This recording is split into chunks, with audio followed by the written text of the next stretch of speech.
So I want you to think about this. The typical education approach is to say, okay, an innovation is not working. Something's not working. So what do? We add components to it, which does what? It increases the complexity required to correctly implement, which, by the way, is a big predictor that it won't be implemented well. This decreases the probability of correct use, and then the innovation is still not working. So we have this very negative, this is the way most systems do it, and it just doesn't work. It's foolhardy. There's a smarter way to support implementation. You can actually identify the function of what, in terms of like thinking about the organization, what's the cause? What is the cause of incorrect implementation, and then how can we address that? Identify the currencies that matter to people.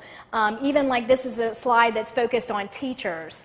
Some teachers are really rewarded by child learning gains, and that's enough. So if you can, then what you know is I need to show them the gains every time they use it correctly, so they'll be motivated to do more.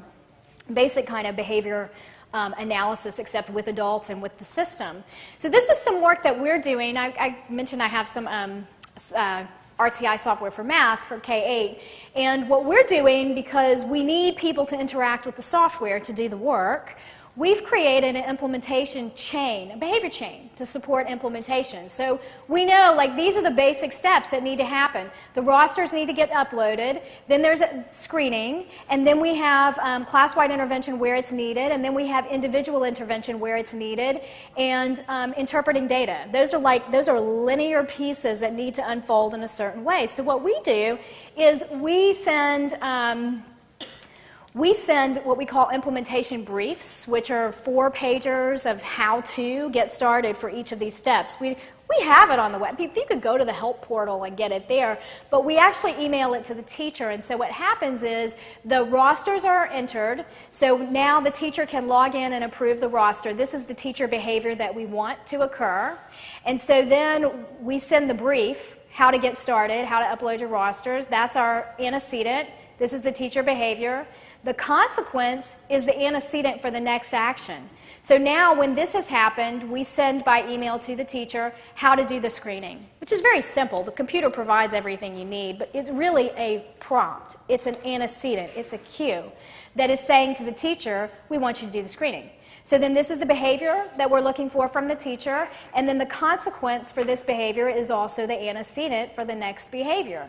So that's a behavior chain. That's how it works. So when the teacher has completed the screening, which we know from our database, we can tell, then that triggers in our system an email that goes out to the teacher with the how-to brief for class-wide intervention. By the way, we have short videos for each of those too. And then that's a prompt, hopefully, for the teacher to get started with class-wide intervention. And that's the behavior we want from the teacher, the consequences. So you kind of see, you can follow it that way. And it's just a different way to think about supporting implementation, translating an old idea.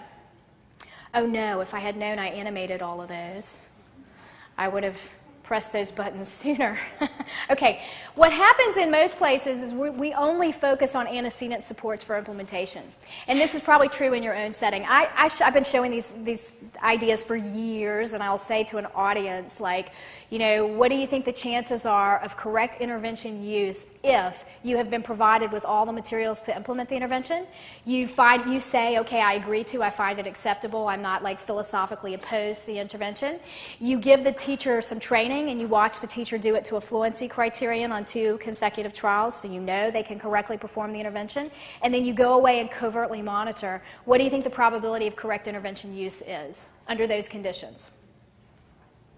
You say hi. Of course, I asked, and then I called you out. I'm sorry. You would think it would be high. It's 12%. 12%. Those are from the best single subject studies that met those criteria. Okay. When I show that to teachers and I say that, then I usually say to teachers, that's also probably more support for intervention implementation than you've ever had.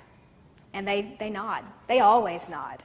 Okay, so my point to you is not to be discouraging, but to say if all of that's not enough, what is? And it's consequence supports. It's consequence supports. Antecedent supports are important, and they include things like this is about minimizing complexity. So the fewer steps in the intervention, the more likely it is to be correctly implemented. The fewer adults that are required for implementing the intervention, the more likely it is to be correctly implemented. Making the intervention as easy to use as possible. All materials are provided. The teacher has had some in-class coaching to do the intervention with somebody who has used that intervention before. The intervention is acceptable to the teacher. There are too many good interventions out there. If a teacher says, I'm just philosophically opposed to this and I don't like it, guess what? They're not going to do it. So pick another one. Pick another one that is acceptable. Okay, the behaviors that we're looking for are intervention use, the quality, the consistency, and the child response. The consequence piece we never tend to. This is what we don't do well. So if you do the antecedent pieces right, you get about 12% correct implementation. But if you use consequences, you can get it up to 100% pretty consistently. And so what are the consequences that work? Performance feedback. Performance feedback, that's the term in the literature if you wanted to look it up. And basically performance feedback means somebody's checking, somebody's showing up in a very friendly way saying, hey, gee, I noticed on Thursday the intervention didn't get done. How can I help you today? Do you need more materials? Did something go wrong? And the teacher will say, oh, well, we had an assembly, and that's why. Or the child was absent. Oh, okay. All right, well, I'll check back with you next week. When they know you're coming, they'll do it. That's all there is to it. It's very, very, very effective for the vast majority of teachers, but it's not easy to do. It takes some time, and it's something that we don't do well. So here are some pearls from the literature. If you're going to do performance feedback, it needs to be graphed. You cannot go thinner than weekly. Weekly works, daily works, but daily is very expensive. Weekly works and can produce adequate implementation. You go beyond weekly, it doesn't work anymore. So it's got to be weekly, and then you need to tie it to child performance gains so people can see the value of that. And this is really like the last thought that we're going to finish on, because I kind of wanted to give you a couple minutes for questions. Instead of doing the activity, these are my favorite apps. I use all kinds of apps to run my life, like most people do these days. You ever use the Waze app? It's like the greatest app on the planet, right? Well, I wanted to get you thinking about what is it about these things that have changed our lives? Like, we are willing to engage with these tools. Number one, they're useful to us, right? Number two, they're easy to use. They're intuitive. Number three, sometimes they prompt us when we don't come back, right? And that makes us re-engage. You can think about some of this in education. How can we profit from some of what works so well with these tools and embed some of that into what we are doing to support interventions in schools? I'm gonna flash to the I'll show you this is my coach and administrator dash that comes from my work. We are tracking some new metrics that I promised Jennifer I would tell you about. And I know you can't totally read them on the screen. This just actually comes from my demo account. But this is the coach and the administrator dashboard. So here, this bar, the principal or the coach could click and it would show where screening has been completed, where it has not. Down here you can't see it, but it's giving us a summary of the screening data.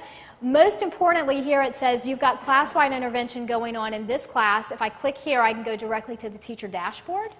And then the metrics that we're tracking that are new and are superior to direct observation have to do with trials to criterion. So think about it as trials to criterion data. We're looking for rate of progress that students are making, and we are looking at score entry, consistency of score entry.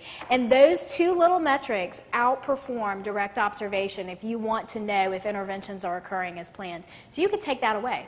You could embed that into whatever you are doing. I mean, that is not copyrighted. You can do that in your own setting.